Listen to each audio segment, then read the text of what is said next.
everyone. They really didn't tell me there'd be this many people here, so. So, I was 12 when I had my first panic attack. Panic attacks are so weird. You're just relaxing or sitting down or out on a walk, and your body is like, hey, look, something's wrong. And it's not. You're just in the supermarket. Everything's fine. I'm just going to get my spuds here. Everything's grand. And your body's like, no, actually, I think you're dying. I'll try to explain to you what it's like. And I'm sure, some of you have probably had experience with them. But if you'll just do a little exercise with me quickly. So I want you to all sit up straight, and 2 feet on the ground, feel nice and solid. And now, I want you to imagine that ground is moving. You don't know why it's moving, but it's shifting under your feet. But the thing is, the person beside you, they have no idea what you're talking about. They don't think the ground is moving at all. So you're filled with this feeling of wrongness. Like, why is no one else feeling what you're feeling? Maybe that's a bit more abstract. It might be more helpful for, the scientifically minded of you if I tell you that at its most basic level, a panic attack is your body screaming at you when your mind knows that there's nothing wrong. So it's basically an adrenaline response to a situation where there's usually no danger. So your heart can start pounding, your hands are clammy, mine are very clammy right now. You usually start sweating, everything is overwhelming or too loud or too bright. Sometimes you can get some forms of vertigo. It can feel like the ground is moving or, shifting under your feet. And you're filled with, more than anything, this fear, this really intense panic and this desire to leave wherever you are right now. Because otherwise you feel like you're going to faint or be sick or lose control or die. They're pretty awful. So, I'm Kate. I'm a writer and I'm an artist. I'm also agoraphobic, which is a bit ironic with the wide open stage, but anyway. When I was asked to give this talk, I knew I had to talk about art. I've always been an artist and a writer and a creative person. It's just what I do. It's like breathing, It's just part of who I am. And I think art, at its most basic level, is about storytelling. I think we make art to tell a story to someone, to connect with them. I think we all tell stories, really. Whether it's telling your coworker about your weekend, or telling a friend that story that happened to a friend of a friend of a friend that's been passed through so many Chinese whispers you don't even know if it's real anymore.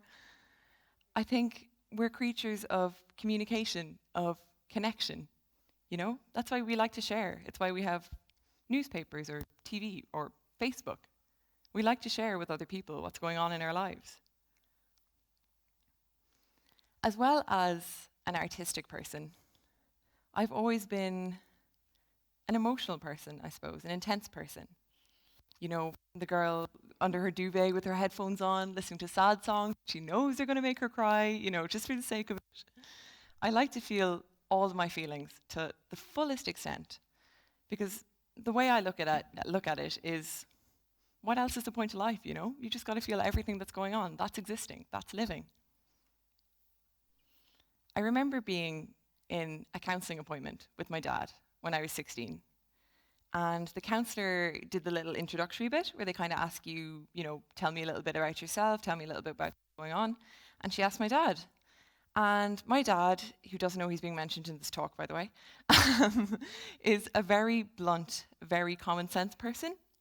So you kind of know whatever you're getting with him, it's the truth. He's 100%, he's straight up. And he looked at the counsellor and he said, Kate puts her heart and soul into everything she does. She does everything 100% to the best of her ability.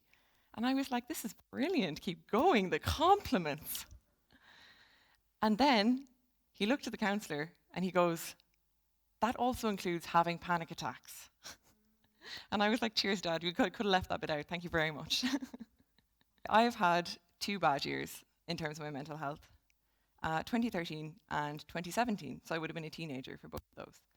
And those were the years where I was just having panic attack after panic attack, just to the point where I couldn't even leave the house, basically, because every time I went outside, my body would have such an extreme anxiety response because it would think that there was danger, around me.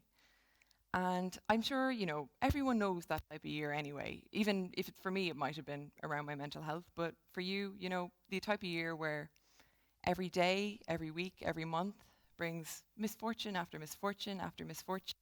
Where everything feels like it's going wrong, where a million bad things happen at once, and you're like, why all in this week? That sort of thing. The type of year where if you're given the option to go to sleep and wake up months down the line when everything was over with, you take it in a heartbeat.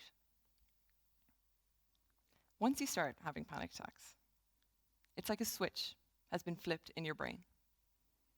It's like an achievement in a video game. It's like achievement unlocked, panic attacks, which is great. Thanks very much again. But yeah, that's what happened to me during those bad years. Something flipped in my brain, and basically I was having 10, 20 odd panic attacks a day. So during those bad years, I turned to art. I turned to, listening to a lot of music, reading a lot of books, kind of trying to find connection and something I could relate to in them, and something to distract myself. Escapism, I guess, but I don't think it was really about escapism. I think what it was really about was connection. Because I think when we're either creating a piece of art or, watching it or consuming it, what we really want is to look at it and go, that's me. I see me in this thing. I relate to that thing. I first realized that healing power of art and creativity during the first bad year in 2013 when I was a first year in school. And I started having quite bad panic attacks in school, and my body associated them with. So every time I went into a classroom, I'd have a panic attack and I'd have to leave. So, that's obviously making it quite difficult in schools. You're kind of in and out all the time. And when you're that age as well, I think you're quite self-conscious. You're like, is everyone looking at me? What's everyone thinking about me? So I was really started being quite depressed because of it, being depressed because of the anxiety. So every day I would come home after school, and the smallest thing can help when you're in that mindset. I would boot up YouTube and I'd watch this one stand-up comedian that I really liked, because all his stories were about life and about people and how good people are and how good life can be. And sometimes I really needed that reminder. So during those bad years, the years when I was less than full of beans, I did everything, all the important stuff. Exercise, sleep, diet, I counseling, went on medication, I tried everything. But I started doing something else. Whenever I was going through a bad mental health patch or a panic attack, I started to tell myself stories. I remember being in my cousin's house by the sea, just staying with them for a few days for a little holiday. And this lovely, idyllic, calm house, beautiful setting, right by the ocean, lovely. And I went to sleep, one side of a big double bed with my cousin on the other side, and I woke up in the middle of a panic attack. In seconds, that idyllic little room, that lovely little room by the sea, felt like absolute hell. But I realized in that moment that I had a power that I'd spent years cultivating. I could tell stories. So I started telling myself a story, like I was a small child at bedtime. And eventually I calmed down enough that I was able to go back to sleep. So I've always turned back to, writing for me. I'm a writer. It's my main thing. I write books, I write plays, I write short stories. Writing and writing and writing. And that's, helpful for a few reasons. Obviously, having that space to channel feelings that you have nowhere else to get out. Putting your energy into something creative, all that nervous energy, channeling it into something positive. And I noticed as well that whenever I wrote something, a little bit of me showed up in it somehow. It gave me that space to channel those feelings and to work out those feelings that I had no other space to work out.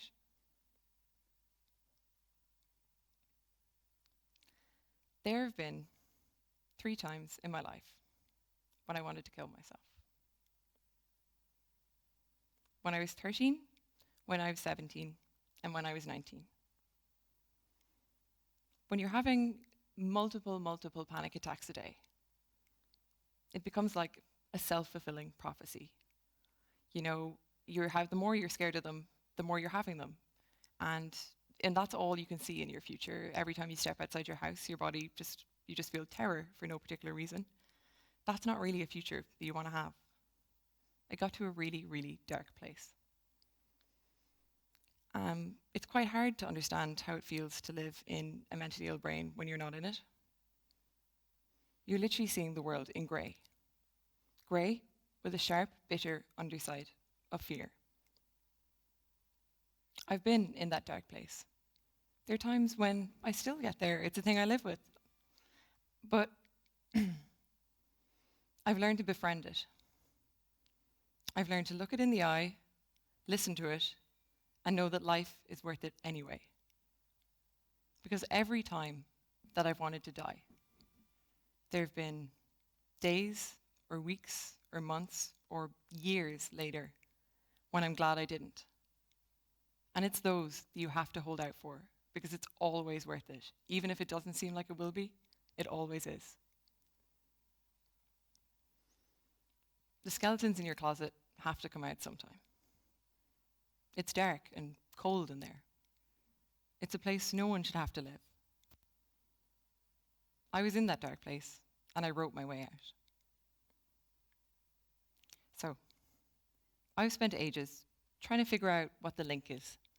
You know, art and mental health, art and anxiety, creating things, and our headspace. And I finally figured out that the link between art and mental health is connection. You know, we connect through art, whether you're someone who makes things or you're just someone who watches, movies. Everyone has it in some way in their lives. But what we're looking for in that situation is to look at it and connect with it. You know, here's this thing I made. Do you like it? This thing made me feel XYZ. Likewise, what always helps me when I'm going through a bad mental health patch or a period of panic attacks is connection. Someone reaching out, someone listening, someone looking at you and going, I hear that bad thing that happened to you and I want to help. Hell, even when you're in the middle of a panic attack, looking at someone and going, I'm having a panic attack, here's what I need you to do. That always helps. So, if art is based on connection, and connection helps mental health, why can't they be combined? Obviously, it's not always that simple. Mental health difficulties are hard and ugly and complicated, and it takes a whole load of coping mechanisms and, sometimes counseling, sometimes medication, that side of things, to climb out of that dark place sometimes. But art can save lives. And I know that because it saved mine.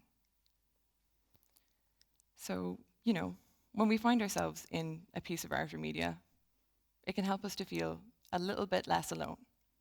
And that can be absolutely invaluable to mental health.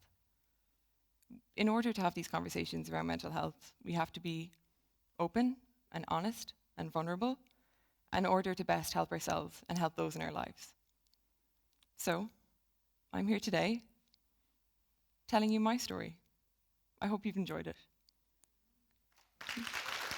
Thank you.